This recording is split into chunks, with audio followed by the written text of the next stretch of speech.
You're listening to the audio production of Anne of Green Gables by L.M. Montgomery, published by Thomas Nelson, and read by Piper Goodeve.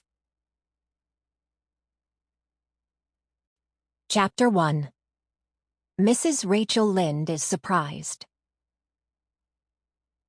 Mrs. Rachel Lynde lived just where the Avonlea main road dipped down into a little hollow, fringed with alders and ladies' eardrops, and traversed by a brook that had its source away back in the woods of the old Cuthbert place.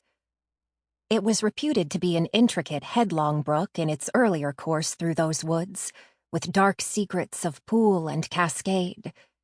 But by the time it reached Lynde's Hollow, it was a quiet, well-conducted little stream, for not even a brook could run past Mrs. Rachel Lynde's door without due regard for decency and decorum.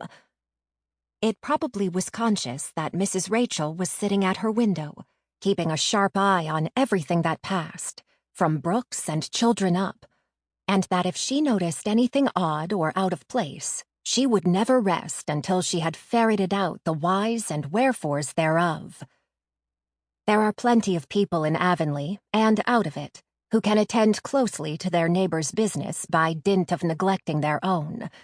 But Mrs. Rachel Lynde was one of those capable creatures who can manage their own concerns and those of other folks into the bargain. She was a notable housewife. Her work was always done and well done. She ran the sewing circle, helped run the Sunday school, and was the strongest prop of the Church Aid Society and Foreign Missions Auxiliary.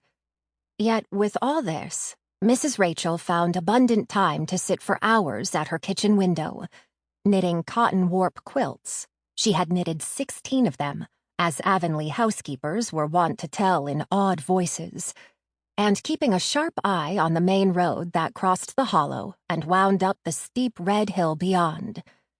Since Avonlea occupied a little triangular peninsula jutting out into the Gulf of St. Lawrence with water on two sides of it, anybody who went out of it or into it had to pass over that hill road, and so run the unseen gauntlet of Mrs. Rachel's all-seeing eye.